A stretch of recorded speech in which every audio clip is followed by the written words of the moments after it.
Hi guys, James at Rampant Lion Reviews again for you today with another beer review. For this one, we are going to head over to Korea once again for the first time in what feels like a good little while. Now we're going to return to a brewery that's featured on the channel quite a few times before, and these guys are one of the really pioneering Korean craft breweries, one of the first to get their beers out there across Korea and also further afield. And it's nice to see that Korean beer is spreading a little bit. That's a big change from when I first visited there back in 2019. But the beer we're going to have a look at today is a style that I very much enjoy, one that's quite close to my heart actually, and it's also the first Korean brewed example of this style that I'm reviewing for you here on the channel, if memory serves me correctly. So needless to say, I'm very curious to see what this beer is going to have in store for us. Hopefully it's another good beer, hopefully it makes for an interesting review, and as always I hope that you guys watching enjoy my take on this one as well. So yeah, for this review then, we're going to head over to Korea like I said. We're going to go to the island of Jeju off the south coast, and we're going to go to a little village called Donghocheon, and that happens to be home to the wonderful Magpie Brewing Company. So this particular beer is called Wisp. It comes in at 5.4% ABV, and this one is a smoked lager, or I guess you can maybe call it a Rauch lager. I guess we'll be able to tell from the flavour whether it's Bamberg Rauch malt that's been used in here. But yeah, like I said, this is the very first smoked lager beer that I'm coming across from Korea, and this is one that I picked up at City Super here in Hong Kong. They seem to get the Magpie stuff fairly regularly these days actually, which is very nice to see. So yeah, let's crack on with this one then and see how we get on. A 5.4% smoked lager beer from Magpie Brewing in Jeju in South Korea. So, as always with my reviews then, I'll tell you a little bit about the brewery before we taste the beer. If you want to get straight to the tasting though, just fast forward. All the usual links can be found in the video description below. That's the brewery website, the link to my other reviews that I've done from Magpie Brewing Company before, and we will no doubt review more from these guys as time goes on. But there's all the usual social media down there. If you want to see more reviews, do please consider subscribing to the channel. The support that you give is massively appreciated, and remember you can go into the channel homepage and search for beer using the geography tagging system. So just go in there, use the little search bar, put in your hometown, state, county, province, prefecture, whatever you like. If I've reviewed beers from the area that you search for, they will pop up. Failing that though, you can check out the playlist of beers from different countries. You'll find this one in the South Korean playlist along with a number of other things. And that's being added to whenever I get the opportunity, because I do like to help promote Korean craft beer because it's pretty good these days. And you make sure you check out the playlist of beers from other countries as well, because there are some very interesting things on the channel these days. But yeah, let's go on to my brewery notes then, and I'll tell you a wee bit about Magpie Brewing Company once again then. So, Magpie Brewing Company were founded back in 2011 in Seoul by four friends. These were Eric Moynihan, Tiffany Needham, Jason Lindley, and Shabat. Couldn't find Shabat's second name actually, which was a bit unusual. But yeah, all three of these guys, all three came to Korea as English teachers, and Moynihan is from Canada while the other guys are from the US. But apparently Eric and Jason wanted to develop a sort of DIY lifestyle, and they've done various things like cheese making, and they also had a restaurant called Scout as well. But around 2006-2007, Jason got into home brewing, and then the three guys really got very deep into this hobby. But they've also apparently got a TV show called Super Impertinent, and this looks at the lives of fellow expats in Korea, and this airs on the channel Arirang, and they also own the building in which the brewery is now located. But in 2012 they opened their brewing space in Gyeongridan in Seoul, and they opened up with a pale ale, and then their porter came out soon after that, and they've just been continually expanding what they brew ever since then. For a while they had been contract brewing their beers at the Table Brewery, Seven Boy, and also Cabrew as well, just to keep up with the demand, because you know their beers were getting really popular. Later on though, in 2014, through the establishment of a partnership with the Ariro Gallery, they opened up a new bar in the Tapdong area of Jeju City, and this moved their main focus to Jeju Island. And then in 2016 they opened up their new brewery in an old tangerine warehouse in the tiny village of Donghocheon, which if I remember rightly is just to the kind of south of Jeju City actually. But in addition to this, they've also got their brew shop bar in the Yongsan area of the Itaewon district in Seoul, and previously they also had one in Hongdae as well. But the Tapdong bar is also going in Jeju City, as we mentioned earlier, and they offer beer tastings, brewery tours, and some home brewing classes depending on what location you go to as well. But as of July 2024, when I'm filming this review for you, these guys have produced 110 different kinds of beer according to Untappd, and the name Magpie is taken from the magpie bird, obviously, and this is widely regarded as a symbol of good luck in Korea, or, you know, the bringer of good news, as I think they call it literally in the translation. But yeah, that is everything I can really tell you about Magpie Brewing Company for the moment. If you want to learn more about these guys, you can check out the brewery websites, you can follow them on Facebook and Instagram to keep up to date with all the latest goings on, and you can check out the Rate Beer, Untappd and Beer Advocate pages to learn a wee bit more about all the different beers that these guys have done.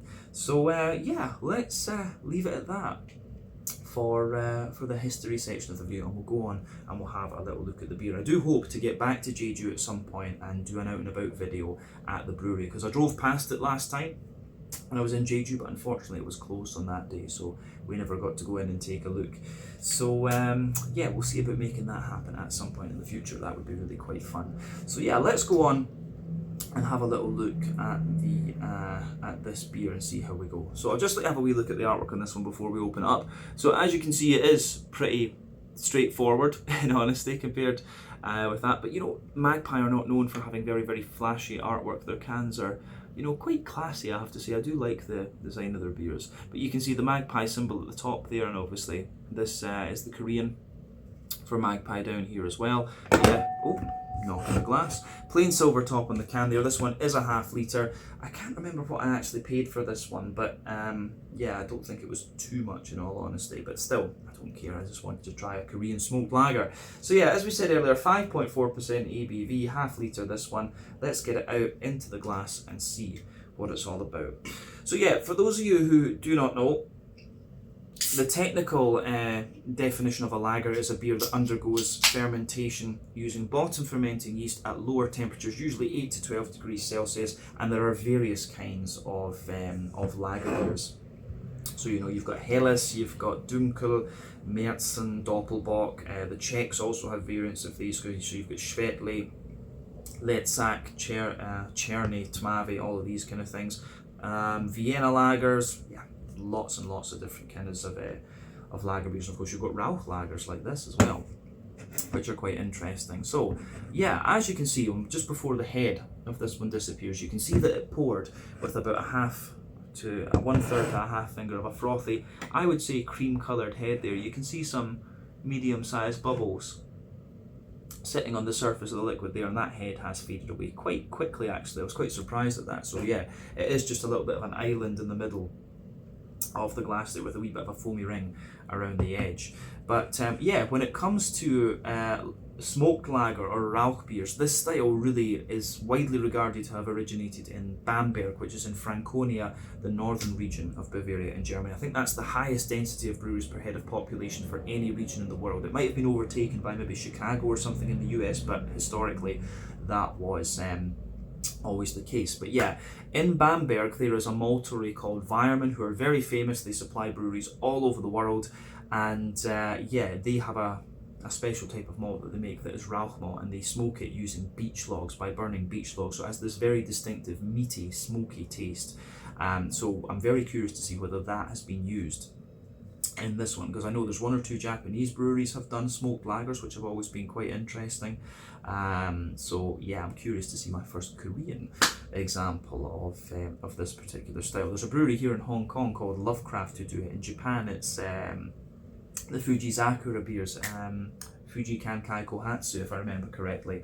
But yeah, anyway, back to the appearance of this beer. We talked about the head on this one, but yeah, that has disappeared now. We've got a lovely sort of rich amber colour to this one, which I think is very nice. It's kind of yeah, I'd say kind of medium amber colour, this one. So remember, the colour of your beer depends on a few things. One, the type of malts that you use. This goes a long way to determining your EBC rating. Two, length of your wort boil is also going to play a role, because the longer you boil the wort, the more the sugars caramelise, and thus you get a darker colour of beer. Any barrel agent you do or adjuncts you put into the beer will affect its colour as well, but you don't often have to care about that, of course, when it comes to lager beers, generally speaking. It's not often that you'll barrel age or put adjuncts in a lager beer, in all honesty. But yeah, this one looks pretty good. One or two bubbles of carbonation sticking toward the side of the glass, and a few little ones kind of creeping up toward the bottom of the head there.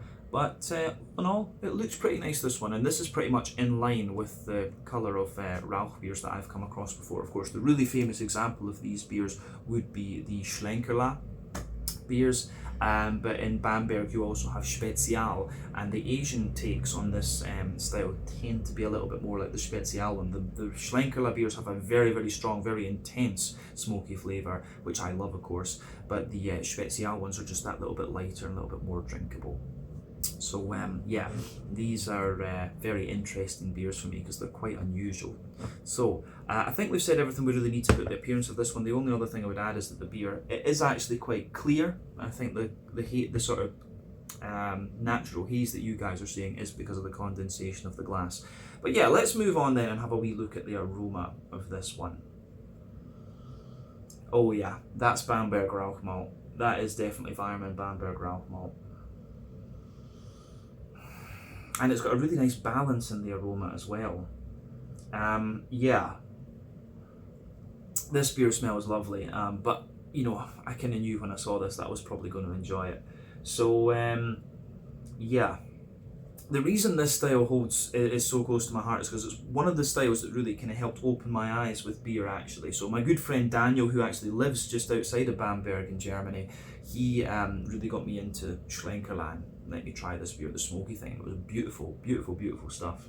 And of course, beyond that, I got into Scotch ales, the big malty brown sugary things like Doppelbocks, quadruples and stuff, and then I started exploring IPA. So I got into beer in a little bit of an unusual way, in all honesty. But yeah, this beer is really, really nice smelling, and it's kind of what I'd expect. It's quite rich, actually. I do suspect from the aroma in this one, it might be somewhere between the lighter, more drinkable Spezial and the kind of more intense Schlenkerla, if you like. So yeah, let's just break the aroma of this one down and describe it for you a bit more in depth. I'm really quite excited about this now. So the backbone of this beer, you've got that lovely kind of wholemeal, or maybe slightly rye bready bread crust in this one. Maybe say it's more of a rye bready character that comes out of this beer. So yeah, a good little bit of a kind of rye bready bread crust in this one. So on top of that, you start to get, on top of the kind of rye bready bread crust, there's a wee bit of woodiness in the backbone of the beer as well.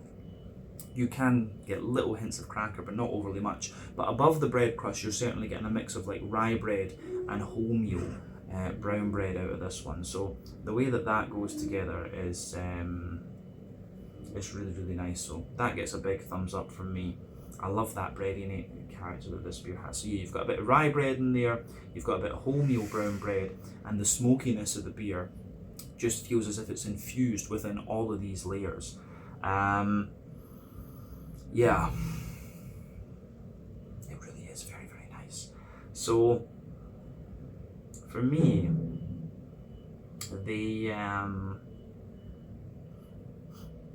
smokiness in this beer is very, very meaty. You know, you have that, it smells like, I don't know if you say Milliard or Maillard, yeah, I forget how you pronounce the word, but it's like the kind of the little brown bits you get when you sear meat. It's very, very much like that. So you can detect like quite a little bit of these kind of flavours coming out, aromas coming out of this beer, actually, and for me it's very attractive. I love it. But yeah, you've got that big meaty, porky, sweet, meaty character coming out of the aroma of this beer. So it's a big, big thumbs up for me. I really, really like that. Yeah. So I would say that the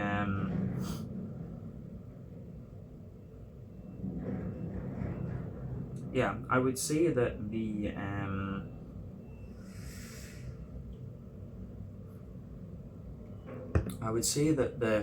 above that you start to get a little bit of a kind of brown sugary sort of note out of this one. So there's a little bit of that toasty brown sugar in this beer. So a little bit of a toasty note to it. You do have a little bit more of a kind of slightly leathery, caramelly type character out of this one. And usually when you have leathery brown sugars like that, it's a bit of a, it's more a signal of a longer wort boil, but I don't think that's been the case in this particular beer, because it's just, it's more like a dry leather rather than being so sweet, if that makes sense.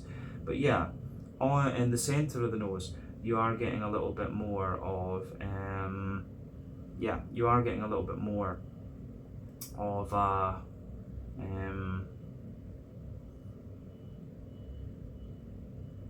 there is a wee bit more of a sweeter caramelly note in there as well. So you can smell that sweet caramel in the middle, a bit more of a McVitie's digestive biscuit as well, and then yeah, underneath that there's a little bit of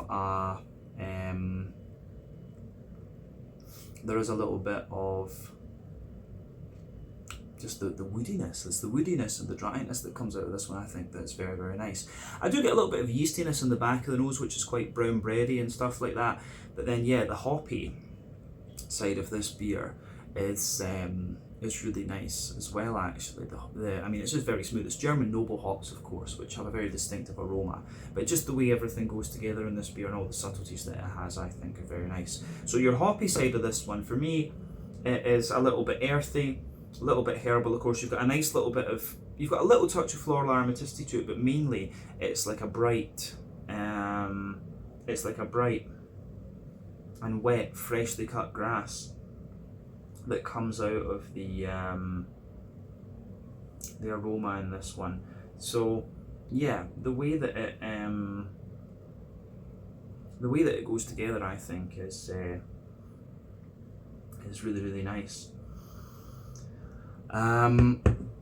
So the fruitiness in this beer is quite distinctive. I do suspect that the hop in this one is probably going to be some kind of just the straight up Hallertau. It's probably that Hallertau Mittelfrüh or something like that.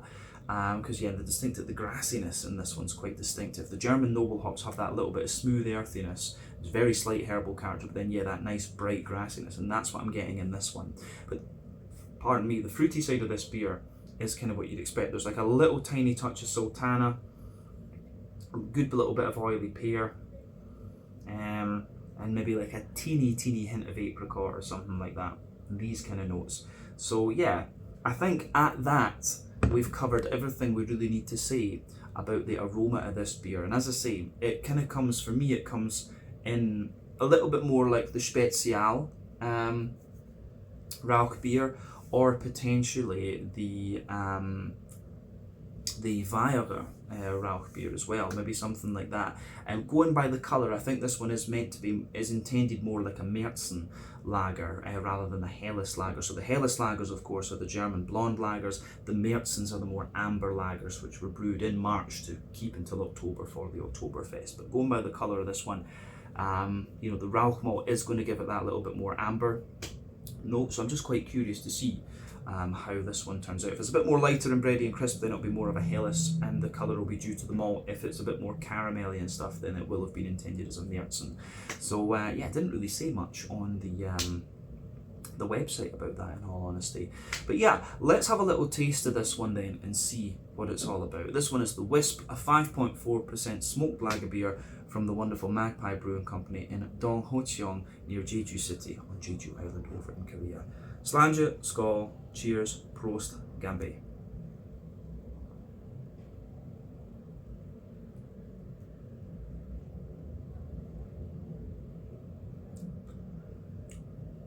Ooh, that's interesting. I'm going to say straight off, it's actually a little bit drier. Yeah, definitely a little bit more kind of drier in its smokiness. It almost feels as if there's maybe a little touch of like peaty character in this one as well, which was quite difficult. I wasn't picking that up in the aroma, in all honesty. So maybe just maybe with this one, because I know there's quite a few Korean whiskey distilleries these days. Maybe they're using a wee bit of malt from one of the whiskey distilleries as well. But I do, going by the aroma, I'm pretty sure there is Bamberg Rauch malt in here as well. So yeah, that's just interesting with this one. So little touch of peaty character to this one. And as I've explained on the channel before, the difference between Scottish peated smoke and German Rauch smoke, I would say, is that the Scottish peated smoke is a little bit drier, and it's also that bit more earthy and grassy, I would say, rather than being meaty like the German ones. So this is going to be interesting. As I say, I'm glad that I got this one because I love these beers.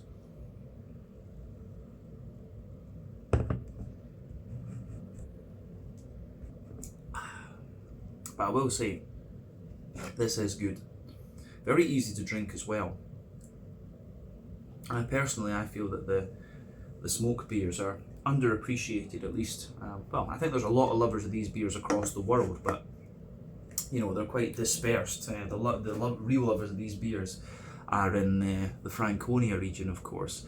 But yeah, I like this one. In terms of the general flavour of this beer, like I say, I think it's leaning a little bit more toward the Märzen side of things, because it does have that wee bit of sweetness and that bigger body to it. So yeah, I like this one. It's really nice.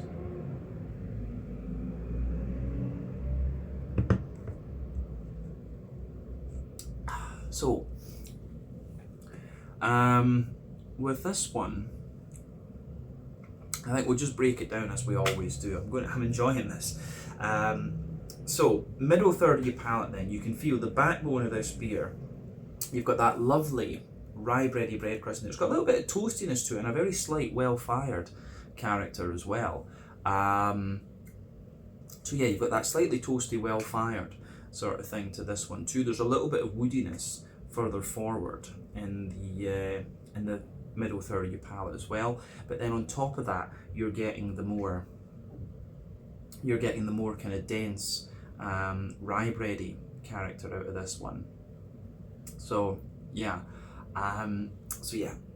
toasty, slightly well. I wouldn't go as far as saying like charred, but there is a wee bit of toastiness to the bread crust in there. It's like a toasty rye bready bread crust, a little bit of woodiness in there, wee bit of a Jacob's cream cracker, and then above that you've got a nice kind of rye bready sort of note coming out of the beer, which I think is very, very nice.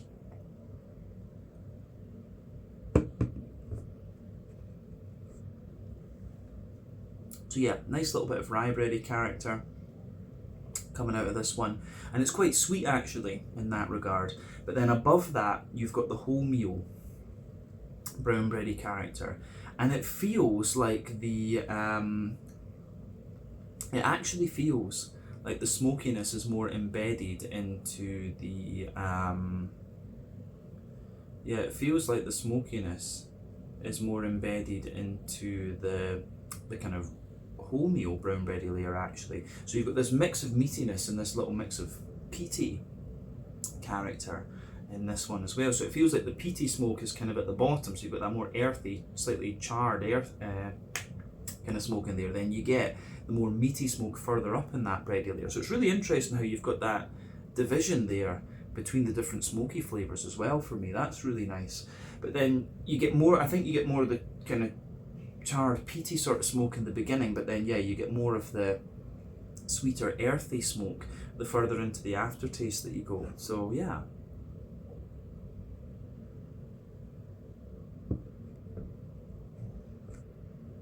So on top of that, you start to get the kind of brown sugary notes out of this one. So you've got that toasty brown sugary character coming out of this one. So yeah, toasty brown sugary character in there. And then on top of that, I think this is when you start to get the circle in the middle of your palate there. So you can feel the base of that is more of a kind of leathery brown sugar, and within that leathery brown sugar there's a little touch of nuttiness, and then in the dead center of your palate you have a wee bit more of a little bit more of a straight up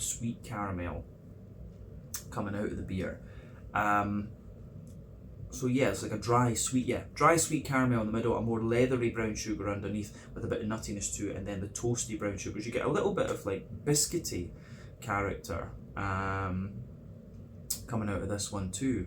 So yeah, really nice. It's really, this beer, it's got quite a little bit of complexity to it in the middle third of your palate, and that of course is where you do tend to get that. So this is maybe one of the more complex Rauch beers that I've come across in quite a while. I don't know if it's technically right to call it a Rauch beer when it has the peated malt and stuff in there. So smoked lager is probably a bit more fitting, but still, I'd love to have a tankard of this at the at the brewery and just see how we get on. So this would probably be the one that I would finish on, actually, because when you get smoky flavours, unless you're going to go to something dark like an imperial stout, it's the flavour can be quite saturated. But this one, they've got the level of this just right, I think.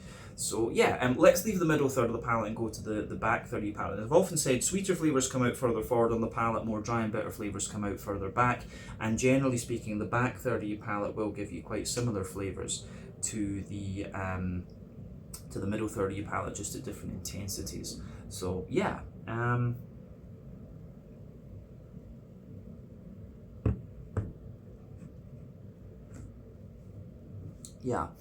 so for me,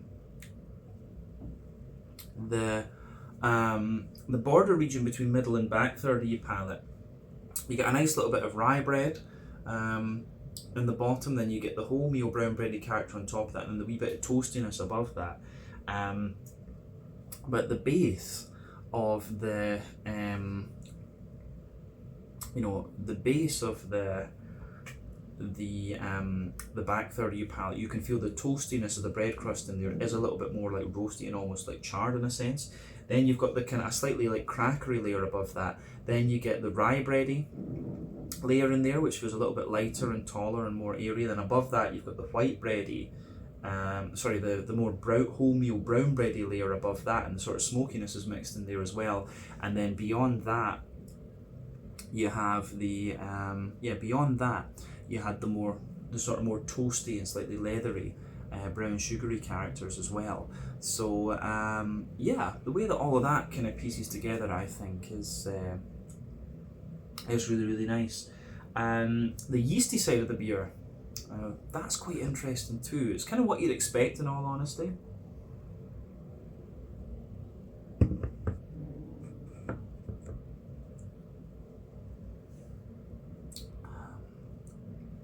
So in the middle of that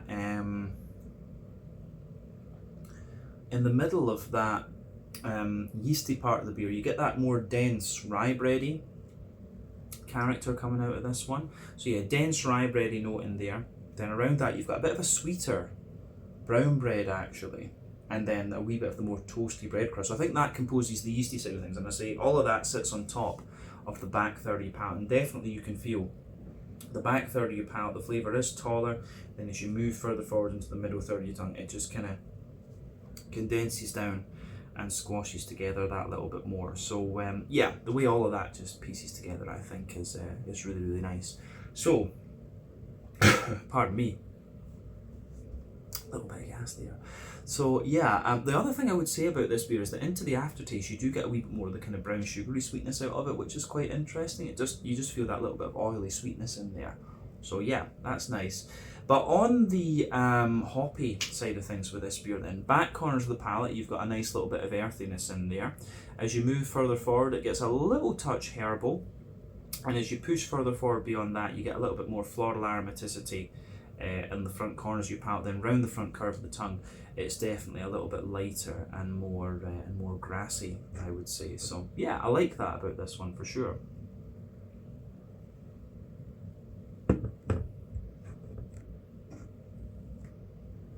So yeah, for me, nice sort of oily, grassy sort of things on the green component. It does actually, in fairness, the beer actually does give you quite a little touch of zestiness almost into the aftertaste, which is a wee bit surprising with the Rauch beer. Maybe they've used a slightly higher alpha acid German hop in this one, like Pearl or Hercules or something like that, because yeah, you do get that little touch of zestiness out of it. But yeah, let's have a little look at the front third of your palate then. So the border region between front third and middle third of your palate, you get a nice little bit of bready build up in there.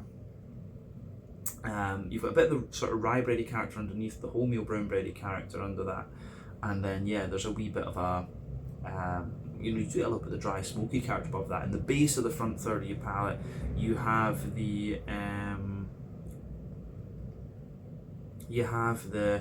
kind of wholemeal.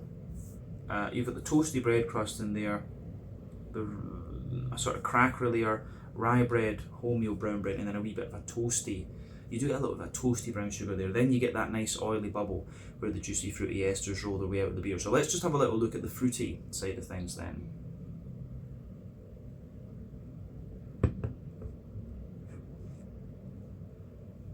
So yeah, fruity side of the beer for me.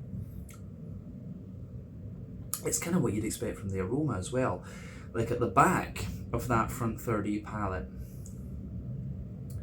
I'd say there's a little touch of like a sweeter sultana in there. You get a little hint of like a red fruit, like a sort of, you know, slightly raisiny or figgy note or something like that. So there's a little bit of that at the back of that front third of your palate. But then as you move further forward, you get a lot of oily pear out of this one. Quite a little bit of woodiness underneath the fruity character in this beer as well as that. So yeah, sultanas, pear, as I say, just a little slight kind of figgy. There's a little touch of a figgy note in there as well, but then yeah, as you move further forward, there's just a wee touch of like a slight zestiness with this one just behind that front tip of the tongue there. So the fruity side of this one's quite interesting. It's a little bit different actually compared to some of the other smoked lager beers that I've had in the past. But all in all, this is a really interesting beer. I think this is very well done. And I wonder if this has been sort of catered a little bit to the Korean taste palette, as you know, things can happen. That's what happens with food when it goes abroad. So I wonder about this one. I'd be very curious to see how similar the flavour profile of this one is to some of the Korean whiskies. I've never tried Korean whiskey. I've never come across it, in fact. So yeah, that's definitely something to explore a wee bit, and I need to get back over to Korea at some point as well. But yeah, these are things that I definitely want to have a wee look at in the fairly near future. But yeah, really interesting beer, this one, and as a Rauch lager, I think it's very well done.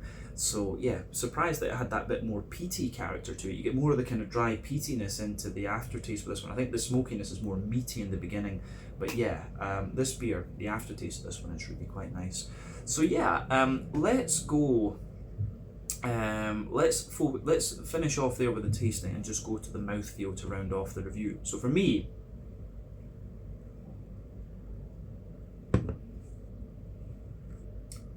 I would say this beer, it's sort of top end of light bodied. It's got that little bit of oily slickness to it. Carbonation is quite smooth.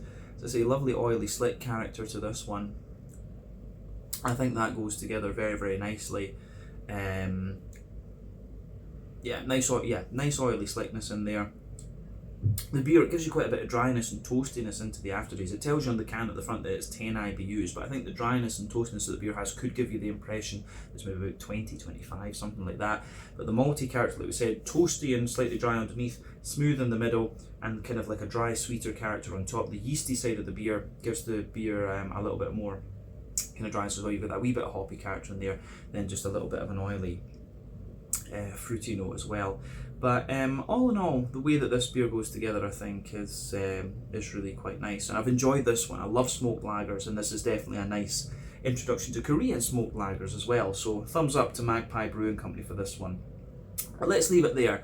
This one was the Wisp, coming in at 5.4% ABV from Magpie Brewing Company in Donghocheon, near Jeju City on Jeju Island in South Korea. So once again, thank you for watching my beer reviews. Until the next time, please like, subscribe, share, all the usual YouTube stuff. Let me know your own thoughts on this beer in the comment section below. Let me know what your favourite beers are from Magpie Brewing Company as well, and we will no doubt return to these guys again at some point in the very near future. But until then, Slàinte, Skål, cheers, check out my social media, check out their social media, and I'll see you guys again soon. Ciao just now.